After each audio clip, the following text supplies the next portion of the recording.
everyone! Today is Monday at bumabagyo guys. Tignan nyo naman, oh. And wala pa kasing binibigay na information ang school ko kung magkakancel sila. So it means tuloy pa rin ang klase. Kaya papasok ako. Hindi na ako nagpahatid kay Lian kasi mababasa din siya pabalik. Kaya sabi ko ako na lang ang maglalakad mag-isa. Ay, naku. Ayan. Nag-start ang bagyo dito kagabi pa. Hopefully, mag-stop siya this afternoon. Yeah, diba? Ay, naku. Ang hirap ng ganito, guys. Medyo mahangin pa. Buti na lang. Medyo matibay-tibay itong payong ko. Napulot lang ni Lian. Itong payong na ito. Char. Alright. Ang layo naman ng school ko ay it's like 1 kilometer from home. Kagabi pa nga nagsimula ang pagbuhos ng ulan guys at pagkagising ko nga sa umaga ay nasabi sa akin ni Lian na may typhoon nga raw. Kaya sa pagpasok, naka-crocs na nga lang ako. Pero meron akong dalang sapatos guys na gagamitin ko sa school. At sa aking paglalakad nga ay nakaagaw talaga ng aking atensyon itong mga calling cards ng mga babae guys. Yeah, bawat street guys, nakakakita talaga ako ng mga ganito at sobrang, may mga time pa nga na sobrang dami guys. And ang dahilan guys, dito kasi sa lugar na ito, napakaraming mga factories. So sila yung mga nag-export ng mga products sa iba't ibang mga bansa. So ibig sabihin, napakaraming mga workers dito na nagtatrabaho sa mga factories. Sila ay mga galing sa ibang probinsya pa, mga cities, or yung mga villages. Ganito yung style ng bayarang babae dito. Hindi sila nagkakalat kung saan-saan. So, bale, pinupulot na lang yung calling card nila and then tinatawagan ng lalaki at nakikipag-deal kung saan sila magkikita. Ganon. What? Heto nga, malapit na ako sa aming school. At alam niyo ba guys dito, napakauso ang e-bike or bike for rent. Gaya neto, e-bike for rent. So, kapag nagmamadali ka at malapit lang naman ang pupuntahan mo, hindi mo na kailangan mag-taxi kasi super expensive kapag taxi, guys. Ayan, scan mo lang yung code and pwede mo na siyang gamitin. O, diba? Hindi pa nga namin natatry ni Lian mag-rent ng e-bike kasi bumili na kami ng aming sariling e-bike, guys. So, madalas, dito ako binababa ni Lian kapag hinahatid ako. Pero since maulan, hindi na ako nagpahatid.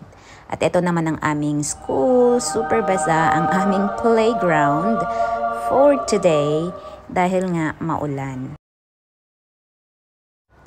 Dito sa aming school guys, meron kaming 2 security guards. And ito naman ang aming school nurse. So, kailangan ko ngang ilapag ang aking backpack dito sa gilid. Dahil today is Monday, naka-assign ako dito sa gate para i-greet nga ang aking mga pumapasok na mga chikitings.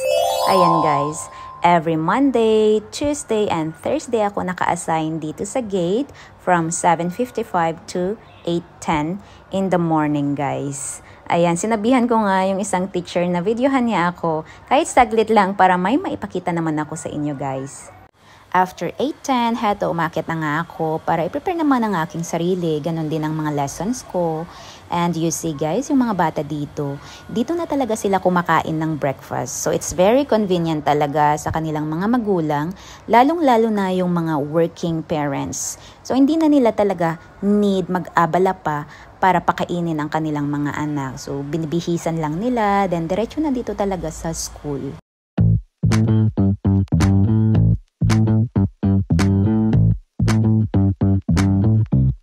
Dito sa 3rd floor ang aking table, dito mismo sa art room namin.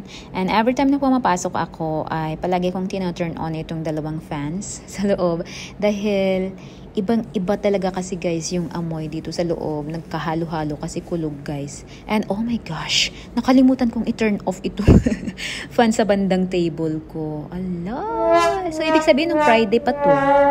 And eto nga guys, nasisilayan ko itong katabi naming neighborhood. Napakaganda, diba? Pagdating ko nga sa aking table at eto, kailangan ko nga palitan ng aking Crocs ng medyo presentable namang sandals. Eto, mukha na bang presentable guys? Pagkatapos nga ang 30 minutes na pagpapahinga ay dumiretso na ako sa aking classroom para iset up ang aking mga kakailanganin sa pagtuturo guys, especially ang aking computer. Kailangan kong i-pull out lahat ng mga lessons ko like PPT, books, mga ganun guys. And after that, of course, ganun na din ang mga upuan ng mga bata. Para sa ganun, pagdating nila at least ready na. So everyday ko talaga itong ginagawa guys. Ito naman yung mga common kong ginagamit sa pagtuturo. Of course, number 1, itong stickers. Gamit na gamit ko talaga ito sa pang-araw-araw na pagtuturo dahil nagiging competitive at active ang mga bata ko. Pangalawa, itong mga flashcards. Pangatlo, itong mga toys guys. At of course, ang pang-apat ay ang aking schedule guys. Dinikit ko na dyan guys. So nag-start ang aking klase at 9 o'clock in the morning. Natatapos siya ng 11:05. At sa afternoon naman, 3 o'clock p.m. natatapos siya ng 3:55 p.m. Ito naman yung mga books na aking mga ginagamit guys. So, bali, 3 books ang ginagamit ko. Merong ito, Kindergarten 5, para sa mga biggest classes. Yung pangalawa ay Book 3 para sa mga middle classes. At ang pangatlo ay ang Book 1 para sa mga baby classes ko. Big classes nga ang magkasunod kong mga klase, kaya naman ito yung una kong inihahanda. Ayan guys, ilang minuto na nga lang ay papasok na sila sa classroom. Heto, nandito na nga sila guys at kung mapapansin nyo, ilan sa kanila ang naka-uniform at ilan sa kanila ang hindi pa naka-uniform.